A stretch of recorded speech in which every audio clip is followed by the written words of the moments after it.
मित्रांनो, स्वागत करूया सुकन्याताई मोरे. नमस्कार. अच्छा सुकन्याताई, व्हेंटिलेटर हा इतका कमाल चित्रपट लोकांच्या लायब्ररीत आहे आणि प्रत्येक मराठी आर्टिस्टच्या लायब्ररीत तर आहेच. लँडमार्क म्हणता येईल किंवा माइलस्टोन फिल्म म्हणता येईल. तर तुम्हाला हा चित्रपट कसा मिळाला? एकतर ह्या चित्रपटाचा मी एक हिस्सा आहे, याचा मला खूप आनंद आहे. ऑफकोर्स. आणि जर मी केला नसता तर मला खूप वाईट वाटलं असतं, हे मी आज प्रामाणिकपणे सांगते. ते कसं बरं? काय झालं की रोहन मापुसकरने मला फोन केला की ऑडिशनसाठी तुम्हाला बोलवलंय. Rohan, of course, the casting director. तर मी म्हटलं मी काय ऑडिशन वगैरे देत नाही, कारण आम्ही ज्या पद्धतीनं काम केलं आजपर्यंत तर आम्ही कधीच कोणाला ऑडिशन वगैरे दिली नाही किंवा माझं शोरील पण नाही आहे, माझं फोटोशूट पण नाही आहे. आणि आम्ही कामं करत गेलो आणि आम्हाला बोलवत गेले. ऑफकोर्स. आणि आम्ही अशा लोकांकडे काम केलेलं आहे की जे दिग्गज आहेत, म्हणजे विजया मेहता आहे, गोविंद निलाने, विकास देसाई, अरुणा राजे, श्याम बाबू, किती बासू चॅटर्जी, किती जणांची नावं घेऊ मी, त्यांच्याकडे मी काम केलंय. पण यांनी कधीच कोणी आमच्याकडे आपके फोटो लाएंगे, आपके शोरील दिखाएंगे असं कधीच झालं नाही. तर म्हटलं की म्हणजे हा मला अपमान वाटला स्वतःचा की आपण 38 वर्षात काम करतो आणि आपल्याला ऑडिशन द्यावी लागते, ते सुद्धा मराठीमध्ये. म्हणजे गांधीसारखा सिनेमा असता किंवा हॉलिवूडवरनं कोणी आलं असतं तर गोष्ट वेगळी आहे. तर म्हटलं की सॉरी, मी ऑडिशन वगैरे द्यायला येणार नाही. 3दा मला त्याने फोन केला, मी 3दा नाही म्हणून सांगितलं. म्हटलं मला शक्यच नाही आहे आणि मला ते जमत नाही, कारण पूर्वी आम्ही जाहिरातींसाठी ऑडिशन द्यायचो. पण ते सुद्धा मी 3 सेकंदामध्ये आपल्याला काहीतरी एक स्टोरी लाईन सांगणार, आपलं कॅरेक्टर सांगणार आणि त्याच्यामध्ये आपण ॲक्टिंग करायची, हे कधी जमलंच नाही आयुष्यात. ओके. तर तरी मी सुद्धा एक व्हीलची ॲड केली होती. मग तेव्हा मी वैतागले होते खूप, कारण ते लिंबू असं टाकलं की ते लिंबू असं आलं पाहिजे डोळ्याच्या बुबड्याच्या इकडे, तेव्हाच तुमच्या पापण्या उघडल्या पाहिजे, हे असलं काय आपल्याला जमणार नाही म्हटलं. तर म्हटलं मी नाही करू शकत. तर माझी मैत्रीण नम्रता कदम, ती रोहन बरोबर काम करते, ती पण कास्टिंग डिझायनर आहे. तर ती म्हणजे सुकन्या ते माझ्यासाठी म्हणून येतो ऑडिशन द्यायला. तर आता मैत्रिणीने सांगितलं, म्हटलं जायला पाहिजे. म्हटलं चला जाऊन बघूया काय आहे ते. आणि ऑडिशन सुद्धा मी अनिच्छेनेच दिली होती, म्हणजे मला फार काही इच्छा नव्हती. म्हटलं बरं काय आहे कॅरेक्टर, ओके मला जमेल तेवढं मी करेन, म्हणजे मिळणार नाही ह्या हेतूनच मी गेले होते खरं तर. आणि 3 वेगवेगळ्या प्रकाराने ऑडिशन दिली मी तिकडे. आणि मी खाली आले, म्हटलं मला काय मिळणार नाही, मला माहिती आहे. आणि मी गेले. नंतर मला फोन आला की तू सिलेक्ट झाली आहेस तर तू स्टोरी ऐकायला येशील का. तर म्हटलं अरे वा, म्हटलं चालेल येते. तर रोहननी मला त्यावेळेला सांगितलं होतं ऑडिशन तुझ्यासाठी नव्हती की तुझं कॅलिबर काय आहे आणि तू काय करतेस याच्यासाठी वंडरिंग की इतक्या मोठ्या दिग्गज कलाकार ज्यांनी ऑलरेडी एवढी कामं केली, तुम्ही त्यांना कसं काय ऑडिशन म्हणजे. तर तो म्हणाला त्याच्यासाठी नाही, तर ऑडिशन ही आमच्यासाठी असते की आम्ही जे कॅरेक्टर डोक्यात निर्माण केलेलं आहे ते, आणि तुझी जी एक फॅमिली आम्ही दाखवले की जितू जोशी माझा भाऊ असतो, त्याच्यानंतर सुलभा आर्य माझी आई दाखवले, बापट काका माझे वडील दाखवले. तर आमची चेहरेपट्टी कशी आहे, आमची एक फॅमिली वाटू शकते की नाही, किंवा प्रत्येकाचे स्वभाव ते हे करत होते. तर ते एक त्यांनी फॅमिली ट्री तिकडे निर्माण केलं. त्याच्यामध्ये उषा नाडकणी, अच्युत पोद्दारे बहीण भाऊ आहेत. तर ते त्या फॅमिलीमध्ये बसतात की नाही हे बघण्यासाठी आम्हाला हे सगळं हवं होतं. आणि त्याप्रमाणे आम्ही आमचे कॅरेक्टर्स तयार करत होतो. तर हे ऐकल्यावर मला गंमत वाटली की मराठीमध्ये इतका विचार होतो. कारण जेव्हा आम्ही स्क्रिप्ट मागायचो ना, तर स्क्रिप्ट कशाला हवे, आम्ही गोष्ट सांगतोय ना तुम्हाला, अशी आम्हाला उत्तरं मिळालेली आहेत. किंवा मग आम्ही स्क्रिप्ट मागितली किंवा आम्ही डायलॉग्स मागितले, काय माजोरडी आहे असं आम्हाला म्हणायचे की त्याच्यासाठी कशाला हवे तुम्हाला, आम्ही सांगतोय ना तुम्हाला. कारण ते तयारच नसायचं आपल्याकडे कधी. पण मराठीमध्ये हा इतका विचार होतोय आणि इतकं डिटेलमध्ये वर्क होतंय, हे म्हटलं नाही मग आपल्याला करायला पाहिजे. मग जेव्हा गोष्ट वाचली तेव्हा मी म्हटलं की नाही मी करणार नाही. परत माझं असं झालं, कारण अख्खी फॅमिली एका बाजूला आणि मी आणि माझे बाबा एका बाजूला, म्हणजे मी सतत त्यांच्यावर हॉस्पिटलमध्ये आणि हे सगळे मजा करणार, मी सतत त्यांच्यावर ICU मध्ये आणि हे बाहेर सगळे मजा करणार. म्हणजे माझं असं असतं की दिवसाचे 12 तास आपण एकत्र काम करतो, एकत्र शूटिंग करतो आपण, तर ते हसत खेळत व्हायला पाहिजे, तर आपल्याला मजा येते ते काम करताना. तर आता इथे सुद्धा आपण सगळे इथे एकत्र छान आहोत. ती पॉझिटिव्हिटी जी आहे ना, की जी पॉझिटिव्हिटी आहे जी तुमच्याकडनं मला मिळते किंवा इथे टेक्निशियन त्यांच्याकडनं मला मिळते, ती जी गंमत आहे ना, ती गंमत आपल्याला खूप काही देऊन जाते. नाहीतर मग शूटिंग करताना आपल्याला कंटाळा येतो की यार आता शूटिंगला जायचंय, चला जाऊया आता काय करणार, असं आपण जातो. तसं नाही होता का मग. म्हटलं बाकी सगळे ते मजा करतात, प्रत्येकाचं एक कॅरेक्टर काहीतरी बोलतंय आणि मी मात्र इथे सिरियस बसायचं, असं मला नाही करायचं. तर असं खूप झालंय, खूप जातो. शेवटी राजेश म्हणाला एक मिनिट आपण एक एक सीन वाईज जाऊया, की एक एक सीन आपण वाचूया, एक एक सीन मी तुला काय हवंय ते आपल्याला कळेल, मला काय हवंय ते मी तुला सांगेन आणि मग तुझा रोल किती इम्पॉर्टंट आहे तुला कळेल. असं लिटरली आम्ही एक एक सीन करत गेलो आणि मी फायनली म्हणलं नाही, त्याला जर इतकं वाटतंय माझ्याबद्दल, त्याला वाटतंय मी या सिनेमात काम करायला हवं, म्हणून मी होकार दिला असं मी म्हणेन. कारण एखाद्या चांगल्या चित्रपटाचा हिस्सा होणं हे सुद्धा आपल्या दृष्टीने एक वर्कशॉप असतं असं मला वाटतं. ऑफकोर्स मला तुम्हाला तेच विचारायचं होतं. जसं तुम्ही म्हणालात थोड्या वेळापूर्वी की तुम्ही श्यामजी बेनेगल आणि विजयताई मेहता यांच्याबरोबर ऑलरेडी कामं केलेली आहेत, प्रूव्ह केलेलं तुमचं ॲक्टिंगचं टॅलेंट. पण मला हे विचारायचं की आत्ता राजेश मापुसकर ही सो ट्रेंडी, म्हणजे ॲड फिल्म मेकिंग, मोठमोठे अल्बम प्रोड्युसिंग आणि हिंदी सिनेमा आणि त्याच्यानंतर मराठी व्हेंटिलेटर.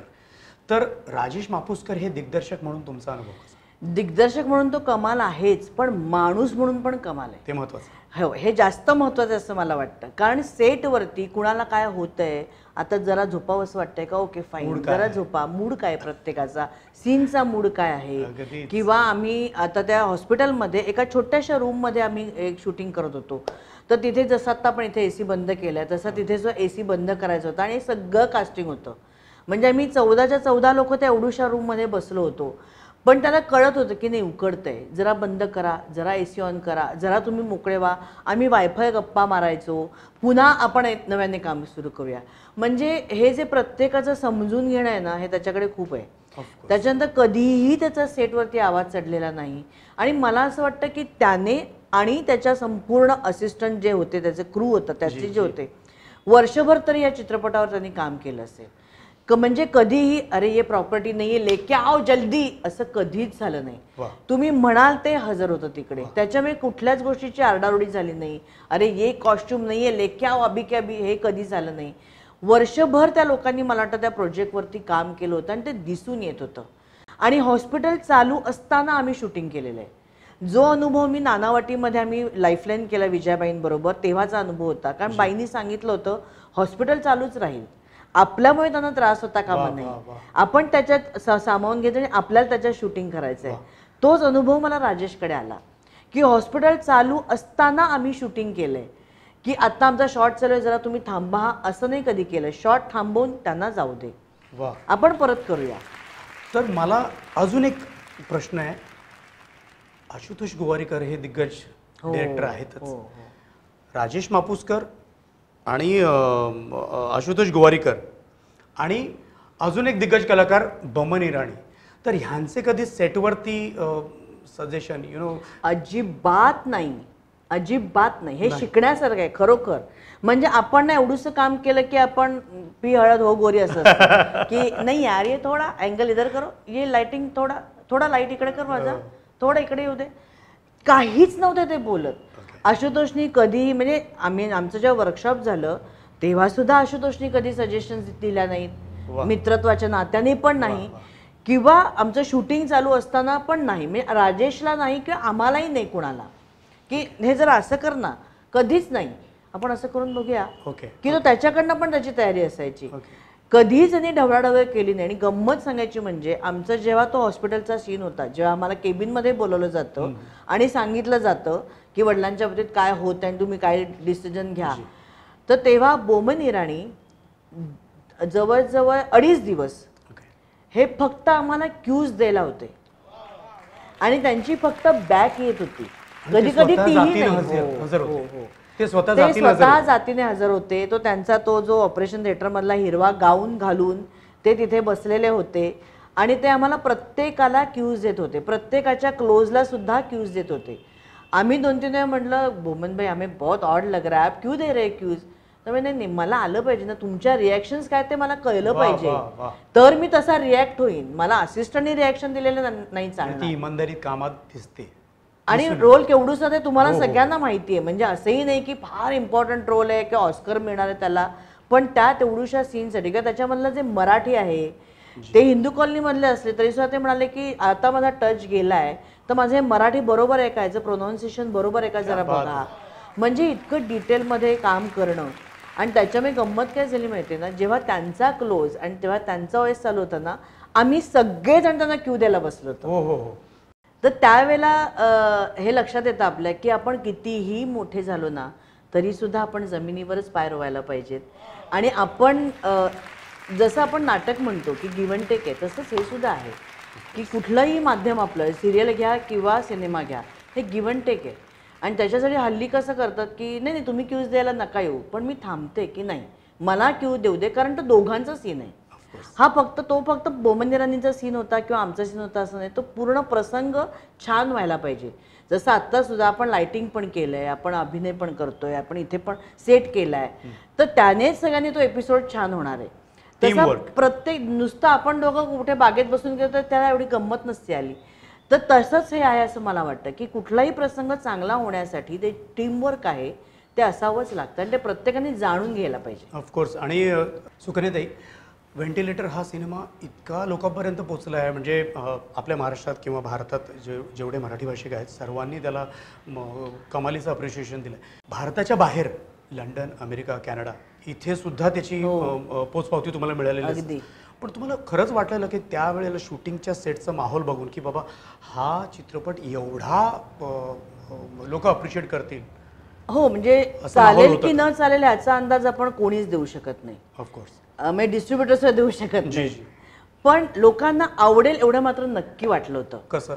कारण त्याच्यामध्ये ना प्रत्येक जण स्वतःला शोधत होतं आणि एखादी कलाकृती आता इतक्या वर्ष काम केल्यानंतर माझ्या असं लक्षात आलं, एखादी कलाकृती जेव्हा यशस्वी होते ना तेव्हा आपण प्रत्येक जण म्हणजे आपण सुद्धा जेव्हा सिनेमा बघायला जातो तेव्हा आपण स्वतःला शोधत असतो की हां मी अशी वागते यार, कधी कधी माझ्या बाबतीत हे असं झालंय. तर प्रत्येक जण स्वतःला शोधत होत आहेत आणि सगळी नॉर्मल कॅरेक्टर्स होती की कोणीही त्याच्यामध्ये खूप डेक्टअप होऊन आलंय, झोपताना सुद्धा जरीच्या साड्या आणि सोन्याचे दागिने घालून झोपलेलं नाही. तर खूप नॅचरल, खूप वास्तववादी सिनेमा होता. आणि खरंच ही घटना कुणाच्या ना कुणाच्या तरी घरात घडलेली असेल थोड्याफार प्रमाणात, आणि मग ती म्हणून ती लोकांना आवडली असं मला वाटतं. आणि विषयच इतका जिव्हाळ्याचा होता ना की एक वडील आजारी आहेत आणि त्यांचा निर्णय मुलांना घ्यायचा आहे. तर हा खूप जिव्हाळ्याचा विषय आहे आणि प्रत्येक मुलीसाठी जसं आपल्या वडिलांसाठी प्रेम असतं तसं आपल्या एखाद्या मुलाला आईबद्दल असतं. तर आई वडिलांचं जे नातं आहे आपल्या मुलांबरोबर, हे तो जो जिव्हाळा आहे, ती आपुलकी आहे, ते प्रेम आहे, तर तो इतका महत्त्वाचा प्रश्न मांडला होता ना की तो प्रत्येक जण स्वतःला शोधत होता, रिलेट करत होता. त्याच्यामुळे मला माहिती होतं की लोकांना आवडेल हा सिनेमा नक्की. वा वा. बरं, मला ह्या पठडी बाहेरचा एक प्रश्न विचारायचा तुम्हाला, म्हणजे I don't know whether you will appreciate it और नॉट. मला ॲटलांटाच्या माझ्या एका मराठी मित्राने सांगितलं की सुकन्याताई मोने ह्या इथे आलेल्या आणि त्यांनी इथे सुद्धा त्यांच्या सगळ्या ॲसेसरीज आणल्या होत्या. ॲसेसरीज इन द सेन्स की इलेक्ट्रिक शेगडी किंवा खाऊ ज्या स्वतःला ज्या आवडतात त्या वस्तू त्या. तर खरंच ह्या सेटवरती तुम्ही, ह्या व्हेंटिलेटरच्या सेटवरती पण तुम्ही घेऊन गेला होता? हो. ओके. म्हणजे माझ्या गाडीतच डिक्कीमध्ये किचन असतं, त्याच्यामध्ये इडली पात्र असतं, तवे असतात, आणि जिथे मला एखादा प्रोड्युसर जर त्याचा गॅस वापरू नाही दिला तर माझ्याकडे तो एका शेगडीचा गॅस असतो क्लिपचा, तोही आहे. तर हे मी घेऊन जाते कारण मला बेसिकली मी खूप म्हणजे खवय्यी म्हणण्यापेक्षा मी शाकाहारी आहे आणि मला ते टिपिकल जेवणच आवडतं. म्हणजे पंजाबी असेल तर मग पंजाबी सारखंच ते लागलं पाहिजे, मग त्याच्यात चायनीज घुसवायचं नाही. क्या बात. आणि मग जे आपलं ब्राह्मणी पद्धतीचं जेवण आहे, साधं वरण भात, गोडा मसाल्याची उसळ वगैरे, ते तसंच पाहिजे. तर सकाळचा डबा मी घेऊन जाते माझ्या घरनं आणि त्या एका डब्यामध्ये 4-5 जण तरी जेवू शकतात माझ्या बरोबर. आणि जेव्हा संध्याकाळचा ब्रेक असतो, आपला नाश्ता ब्रेक असतो, तर त्यावेळेला टिपिकल वडापाव, मिसळ पाव असं येतं. तर ते काही मी रोज रोज खाऊ शकत नाही, म्हणून मग मी माझ्या घरनं डोसापीठ घेऊन जाते, इडली पीठ घेऊन जाते, थालीपीठाची भाजणी घेऊन जाते. बरं, किती लोकांनी त्याचा आस्वाद घेतला व्हेंटिलेटरच्या सेटवरती? अनेक लोकांनी, सर्वांनी, जवळजवळ सगळ्यांनी. हो. किंवा आमच्या राजेशला केक खूप आवडतो खायला, किंवा रोज काहीतरी गोड आवडायचं, तर मग रोज काहीतरी गोड घेऊन जायचं. जास्त करून cake. You guys are so lucky. So that's how I miss this ventilator. Okay. तर ते मला आवडतं आणि लोकांना आग्रहाने खायला घालणं मला आवडतं. वाव. आणि मी एकटी कधी जेवू शकत नाही, मी एकटी खाऊ शकत नाही. मग माझ्याबरोबर अजून एक 10-15 जण असतात. वा. या इंटरव्ह्यूमधून सुकन्याताईंचा अजून एक लाडका जिव्हाळ्याचा विषय आपल्या सर्वांच्या लक्षात आला असेल. So apart from this ventilator हा तुमच्या लेखी काय आहे? खरं बघायला गेलं तर प्रत्येक मालिका किंवा प्रत्येक सिनेमा हा माझ्यासाठी माइलस्टोन समजेन मी. पण व्हेंटिलेटर अशा करता आहे की माणूस म्हणून आपण कसं असलं पाहिजे जी. ह्याची मला शिकवण तिथे मिळाली. की जे माझ्या आईवडिलांनी मला आत्तापर्यंत शिकवलं, पण तेच आपण जेव्हा बाहेर काम करतो तेव्हा खरंच आपण तेवढं आचरणात आणतो का, आपण जेव्हा काम करत असतो तेव्हा. पण ते मला राजेशकडे बघून मला कळलं की कुठलाही कलाकार म्हणजे अगदी तो एक पासिंग असलं जी. तर तो दुय्यम नाही आहे, तोही तितकाच महत्त्वाचा आहे आणि त्याला माणूस म्हणून वागवलं पाहिजे. माणुसकी म्हणजे काय हे मी तिकडे शिकले जास्त करून. आणि व्हेंटिलेटर हा खरंच सगळ्यांच्या जिव्हाळ्याचा विषय आमच्या. आणि सतीश आयेकर सर, ललित कला केंद्र, आणि हे मी माझ्या मैत्रिणींकडनं खूप ऐकलं होतं, मुक्ताकडनं, मधुगंधाकडनं खूप ऐकलं होतं त्यांच्याबद्दल. पण जेव्हा मी त्यांच्याबरोबर खरोखर काम केलं तेव्हा मला कळलं की हा माणूस काय आहे. म्हणजे मला आत्तापर्यंत खूप जण म्हणायचे की तुझे डोळे खूप बोलके आहे, डोळ्यांनीच खूप काही सांगून जातेस. पण जेव्हा मी सतीश काकांकडे बघितलं तेव्हा माझ्या लक्षात आलं की हे काहीतरी वेगळंच गणित आहे. जी जी जी. म्हणजे किती सहज अभिनय किंवा किती सहज डायलॉग डिलिव्हरी असू शकते एखाद्याची की ते तुम्ही एकदा केलं ना की तुम्हाला अजून काही करायची गरजच भासत नाही.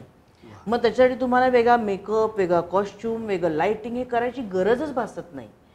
तर व्हेंटिलेटर हे माझ्यासाठी एक वर्कशॉप होतं. उषाताईबरोबर जेव्हा मी काम केलं तेव्हा सुद्धा एक वेगळा अनुभव आला की तिच्याबद्दल आपण खूप काय काय ऐकलंय, पण एखादं कॅरेक्टर करताना त्याच्यामध्ये किती जीव ओतून ती काम करते. म्हणजे कॉमेडी तितकीच छान करते आणि इमोशनल सीनही तितकाच छान करते. किंवा अच्युत पोद्दार, खरं पोद्दार काकांना त्यावेळेला कॅन्सर झाला होता आणि त्यातून ते बरे होऊन ते आले होते. पण मग त्यांचा वापर कसा करायचा हे राजेशकडनं शिकलो. किंवा मग त्यांना जास्तीत जास्त आराम कसा मिळेल पण कामही कसं निघेल हे त्यांनी बरोबर तेवढं त्यांनी ॲडजस्ट केलेलं होतं, तेवढं त्यांनी वर्क केलेलं होतं. तर ह्या सगळ्यांबरोबर, आणि बोमेन मी म्हटलं तसं बोमेनकडनं, किंवा आशू आज इतका मोठा झाला आहे पण तरीसुद्धा तो सेटवरती कसा वावरत होता, किंवा ते जे मोठे पण होतं ते त्याने आमच्यात कधीच नाही आणलं. तर तो आमच्याप्रमाणेच होता तिथे. तर ते खूप काही शिकायला मिळालं. एकदम एकदम एकदम कधीच त्याने ढवाढवळ केली नाही, कधीच कोणाला सजेशन्स दिल्या नाहीत, कधीच कोणाला तू अशी जरा ऍक्टिंग कर ना, तू जरा हे असं कर ना, मी छान, कधीच केलं नाही त्याने. तो त्याचं काम आणि गिव्हन टेक म्हणजे आपली चर्चा होते किंवा जेवढं आपण बोलतो तेवढंच. बरं, अजून एक गोष्ट, मगाशी म्हटल्याप्रमाणे तुम्ही की बाहेर सगळं फन व्हायचं आणि मी आत असायचं. मग काय, तर बाहेर घडलेल्या एखाद्या तुम्हाला असा किस्सा आठवतो का, बाहेर फनी सगळं चाललं आणि मी आतमध्ये, तर बाहेरचा फनी किस्सा म्हणजे काय? नाही, बाहेरच्या एका फनी किस्स्यात मी होते. हे मला आता आठवलं की हा सिनेमा पर्पलचा, म्हणजे प्रियांका चोप्राचा सिनेमा, तिचा पहिला सिनेमा तिने प्रोड्यूस केलेला. तर असं होतं की तिचा व्हिडिओ कॉल येतो आशुतोषला आणि आम्ही सगळे मग येतो बघायला, हिचा फोन, हिचा व्हिडिओ कॉल आलाय, आणि प्रत्येक आम्ही हाय वगैरे करत असतो तिला. आणि त्यावेळेला मनमित पेन, तर त्याचं असं होतं, त्याचं ते पैसा अडकलेला असतो पोटात, तर तो जाण्यासाठी तो केक खात असतो, असं सिक्वेन्स होता. तर गंमत अशी झाली की विजू खोटे आणि मनमित हे तिकडे उभे असतात आणि मग तिथे आम्ही त्या रेस्टॉरंटमध्ये येऊन सगळ्यांनी तिच्याशी बोलत असतो. तर झालं असं की जवळजवळ प्रत्येकाच्या क्लोजला, ओएसला मनमित मागे दिसायचा. वा वा, अशी ती पोझिशन झाली होती. तर त्याच्यामुळे त्याला प्रत्येकाच्या शॉटच्या वेळेला त्याला केक तिकडची पेस्ट्री खावी लागली. त्या दिवशी तो इतके त्यांनी पेस्ट्रीज खाल्ल्या की शेवटी त्याला नॉशी आला की नको आता मला बास. तर त्यावेळेला मी एक होते. पण अशा अनेक किस्से आणि अनेक गोष्टी तिथे घडल्या. म्हणजे थोडक्यात शिवरंजनी रागाला जेव्हा आर्त स्वर लाभतो तेव्हा तो राग कहते हैं मुकम्मल होता है. तर व्हेंटिलेटर हा जर शिवरंजनी राग असेल तर त्यातला आर्त स्वर म्हणजे सुकन्याताई मोने. तो सुकन्याताई, आपण व्हायरल फ्रायडे द हाऊसफुल शोच्या या कार्यक्रमात आलात. तुमची हजेरी आमच्यासाठी फारच इम्पॉर्टंट आहे आणि thank you so very much for your participation. धन्यवाद. Thank you so much. तुम्हाला सगळ्यांना सुद्धा खूप खूप शुभेच्छा, कारण खूप वेगळ्या प्रकारचा एक कार्यक्रम तुम्ही घेऊन येत आहे प्रेक्षकांसाठी. जी, जी. की मुलाखती अनेक झाल्या. जी. मुलाखती आपण एकंदरीत करिअर काय आहे तुमचं यावरून त्यामध्ये खूप प्रश्न होतात.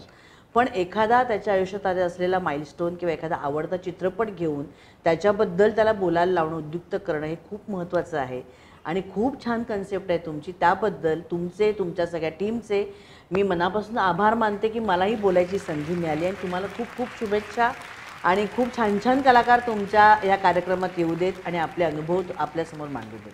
Thank you so much. सुकन्याताई, व्हायरलच्या या जमान्यामध्ये आपला सेल्फीचा ट्रेंड आहे.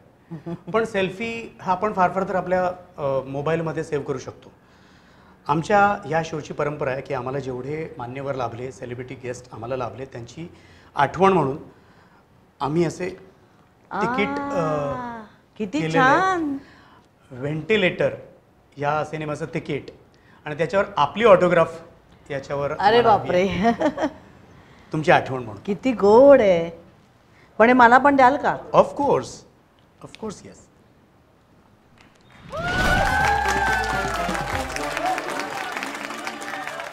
थँक्यू.